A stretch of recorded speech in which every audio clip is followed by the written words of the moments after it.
Today, we're beginning a new series. We're going to be teaching through the biblical book of Daniel.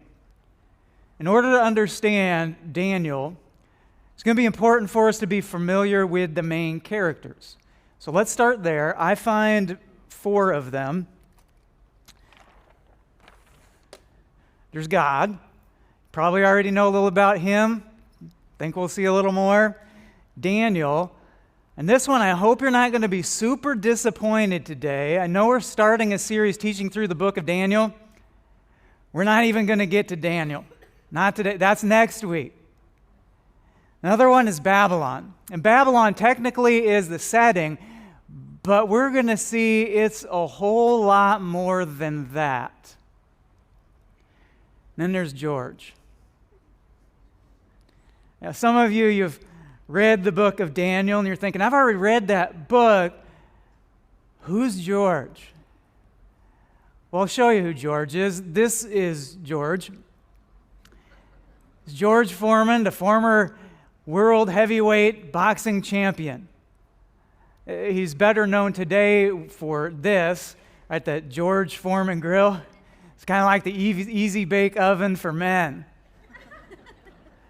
Well, if we want to understand the book of Daniel, we need to understand Babylon. And understanding Babylon doesn't begin in the book of Daniel, it begins in the book of Genesis. So Genesis chapter 11 is where we're going to land today. And typically we do that. We take a passage and we dig in and try and say, what's God saying in this passage? We're doing that today. It's going to be Genesis chapter 11. And once we get this one figured out, then I think we're going to have a really different perspective and a different understanding as we get into the book of Daniel. So Genesis chapter 11 begins this way, verse 1. Now, the whole world had one language and a common speech. That's different than today. In Genesis 11, they had just one worldwide language, so no language barrier allowed them to communicate effectively. Together, they broke new ground. Verse 2. As people moved eastward, they found a plain in Shinar and settled there. Well, the plain in Shinar, it was vast and it was barren. There were very few trees to use for wood. There weren't a lot of big rocks to be able to build with. There's a lack of raw materials until these people come up with an idea. Next verse, verse 3, they said to each other, "Come, let's make bricks and bake them thoroughly." They're thinking, well, we don't need to live next to the raw materials. We can create our own raw materials. So they start planning and they start organizing. They begin to build a new city that was beyond the outskirts of known civilization up to that point in time. And the centerpiece of this new city was to be this, verse 4. Then they said, "Come, let us build ourselves a city with a tower that reaches to the heavens so that we may make a name for ourselves." The infamous Tower of Babel. The Tower of Babel, well, is a ziggurat, and a ziggurat is a structure, got a huge square base, and each subsequent layer gets a little bit smaller, so it has the appearance of a staircase that reaches into the heavens. If you're like me, you read something like this in the Bible and say, okay, so we got a whole bunch of people, and they go to work, and what are they doing? Thousands of years ago, they built a building. So what? Who cares? What does this have to do with God? What does it have to do with me?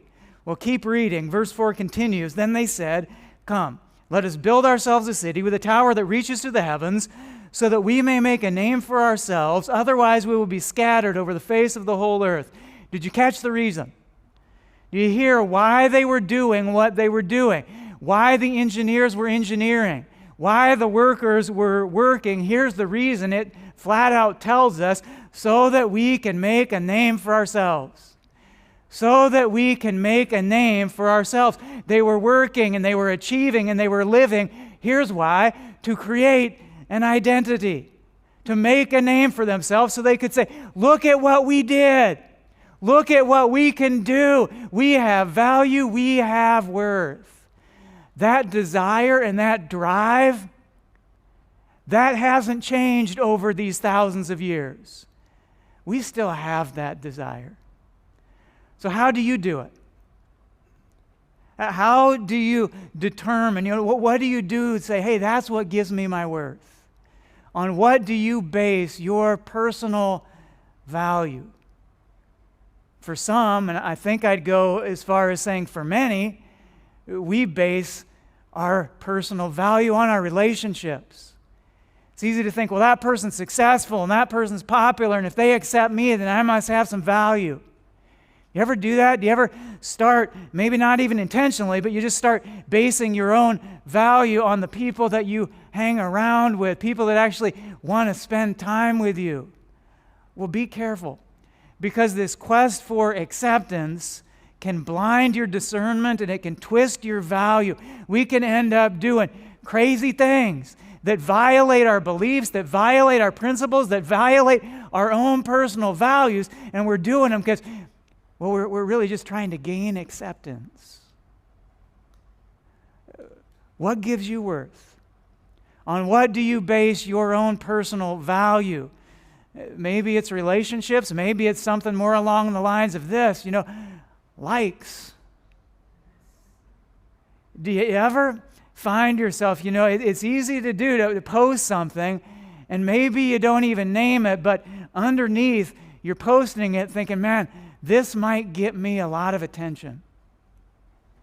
Do you ever post something and then carefully monitor the feedback? Go. Got my first like, now I got 5, now I got 10, now I got 20, now I got 30. How many people are going to like me? And if you get more likes than in the last post, you're like, yeah, people like me today. And if you get fewer than in a previous post, you're like, what's the deal? Why doesn't anybody like me? We can base our day or how we feel about ourselves based on a thumbs up. Or how about this one? What do you use to base your own personal value or worth? Here's what was going on in Genesis 11. They were basing their own personal worth on achievement. We can build a tower. Nobody else has built a tower as big as we are able to build it. What's going on underneath is they're saying, we are what we do. This happens today too. We can push and perform and strain and execute, trying to accomplish a goal, hoping to achieve something that will give us personal value. And this isn't just for us. We can impose this worth through achievement on our own kids. Author by the name of David Brooks, he refers to our day as the day of the professionalization of childhood. He says the subconscious goal of many parents has become to produce children who excel at everything. Their childhood ends up getting lost in an endless pursuit of activity where they start defining themselves, I am what I do, chasing self-worth through the conditional door of accomplishment. It's dangerous. And speaking of kids, parents, question for you, was agreeing with your spouse on a name to give to your baby, was that a challenge for you? Because it was for Sarah and I. When we first started talking baby names, my wife had her heart set on a certain name. Here's the name. Sebastian.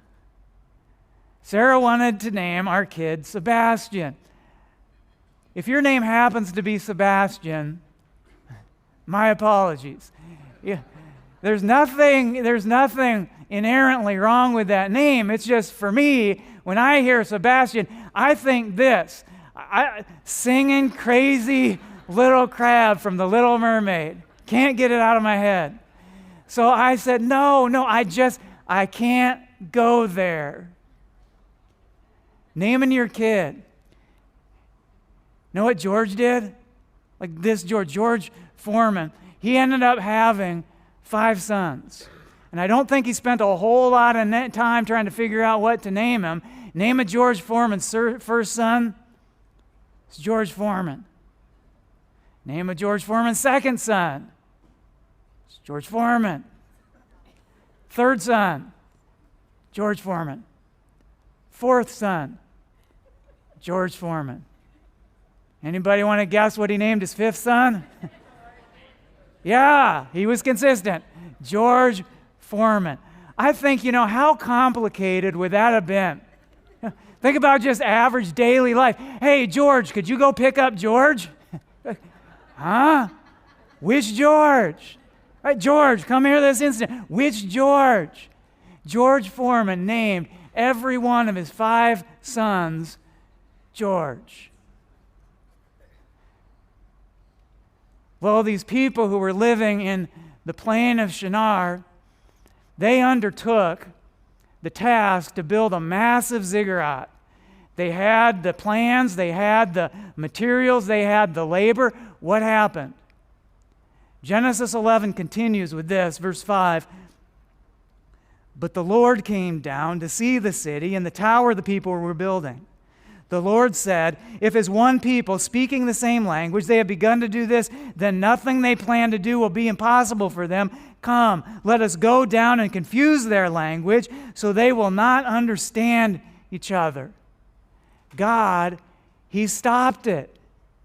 God, He enters in and He foils their plan, by confusing their language. See, the complexity of constructing this tower, it was too great without the ability to communicate with each other. Well, why? Of all the things God could possibly have been doing in the world at that point in time, why this? Why did God care about their tower? Why did God spend the energy to block their goal? Think about it this way. Let's say that George Foreman's son, remember his name? Well, let's say one of his sons does something along the lines of this. What's Daddy George going to do? Is Daddy George, he's not going to say, hey, would you like some ketchup to go with that power cord? He's going to say, no, don't do that. Chewing on power cords is not good for your longevity. And when he says no in a situation like that, we say, well, that's not punitive, right? That's not punishment. That's corrective. Well, he loves his kid, and he doesn't want his kid to get hurt. Same concept here. God's actions in Genesis chapter 11, they're not punitive. They're not punishment. They're corrective. So we ask the question then, okay, well, what is our Heavenly Father? What's He trying to protect us from? Verse 4. Then they said, come, let us build ourselves a city with a tower that reaches to the heavens so that we may make a name for ourselves. See, I think God recognized they were placing their identity on their accomplishments, and that accomplishments would never truly fulfill. Now, achievement, that's not evil. Achievement's not evil, but achievement, it doesn't work. It doesn't work as a basis for my personal value. Achievement doesn't work as a basis for who I am. Mary Bell, she's a consultant for high-level executives. And so she spends her days working with these high-level executives. Here's after doing that for many years what she claims. She claims that achievement is the alcohol of our day. Whoa.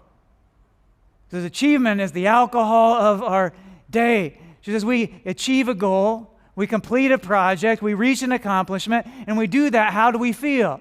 Well, pretty good. Physiologically, here's what's going on. Endorphins are released into our body, and it feels good. There's an initial impulse of positive feeling, and we like that. It's a good thing. And so we say, I did it, I accomplished it, I have value, I have worth. Well, what happens is these endorphins, they dissipate. And that emotion, it fades, and we go back to normal. And then there's something inside us that's thinking, well, I want more of that. I want more endorphins. So we do it again. We go back. And we jump into the next goal. We get into the next activity. We take on the new project, desiring to get that next high. Nothing wrong with goals and achievements and endorphins, but not as the basis for our personal value, but not as the basis for our identity. We can spend a lifetime chasing hit after hit after hit after hit. Achievement, it can turn into a very addictive cycle, and that chase, it will suck us dry and leave us empty. And if that's what we base our personal value and worth on, what's going to happen when we don't reach a goal? What's going to happen when we tank? Our personal value, it's based on our accomplishments and our achievements. Those kind of moments of failure are going to lead to some pretty dark and depressing places. God, He doesn't want us to chew on that power cord. He's got something much better in mind. Verse was 1 and 2. Why are we starting the book of Daniel and the book of Genesis? Here's why. Now, the whole world had one language and a common speech. As people moved eastward, they found a plain in Shinar and settled there. The plain of Shinar. Do you know where that is? We don't call it the plain of Shinar anymore. The plain of Shinar has a different name. This. Babylon. Today, the ancient city of Babylon, still around, it's in ruins.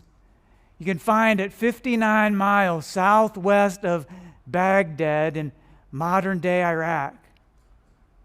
But in the day of Daniel, Daniel chapter 1, verse 1, in the 3rd year of the reign of Jehoiakim, king of Judah, Nebuchadnezzar, king of Babylon, came to Jerusalem and besieged it. Babylon, in the day and in the book of Daniel, Babylon ruled. Daniel and his contemporaries, they didn't live in Jerusalem. They weren't living in the land of Israel. They had been exiled to Babylon. Daniel, he was doing life in Babylon, a.k.a. the plain of Shinar, right? The Tower of Babel. If we want to really fully understand the biblical book of Daniel, we need to understand Babylon. Genesis 11, verse 4, then they said, come, let us build ourselves a city with a tower that reaches to the heavens, so that we may make a name for ourselves. Otherwise, we will be scattered over the face of the whole earth. In the Bible, and especially in the book of Daniel, Babylon represents more than an ancient land. Babylon represents a philosophy. Babylon represents a worldview. It represents a way of thinking. It represents a culture that is opposed to God. In the book of Daniel, Babylon is the antagonist. Babylon is the enemy. Babylon is what beckons. Make a name for yourself. Make a name for yourself. You can do it. You can earn it. You can achieve it. Make a name for yourself. Build a tower. Accomplish. Achieve. That's how you'll find your value. That's how you'll find your worth. That's how you'll find your identity. That's Babylon. And that's not just there, right? That philosophy, that culture, that worldview, it's still here. Understand this. God is saying, and we'll see it throughout the book of Daniel, He's saying, that's not my way. That's not my plan for you. And you know what? That's not George Foreman's way. Do you know why George Foreman named all of his sons George? Not because he lacked creativity, not because he was egocentric, but because he was wounded. George Foreman grew up without a dad. Didn't even know who his dad was. And so the other kids, they would exploit that, and they made fun of George. He felt shame. He said this, I didn't know who my dad was. I didn't know who I was. I grew up with a hole in my identity. George Foreman didn't know who he was. He didn't know where he fit in. He didn't even know if he was loved. And so George Foreman made a decision. Here was his decision. He said, my kids will never feel like that. They will know who they are. They will know whose they are. So he named them George, and George, not so he would never mix up their names. He did that.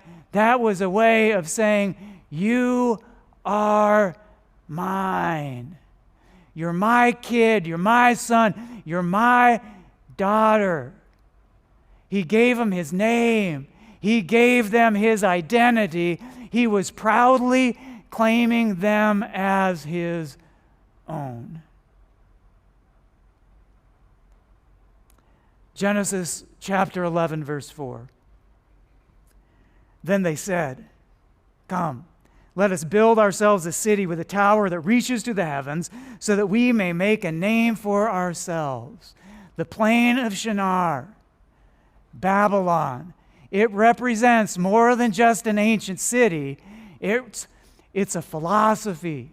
It's a worldview. It's a culture. It's an anti-God way of thinking. And it wasn't just then and there. It is here and it is now. It surrounds us and it indoctrinates us every single day.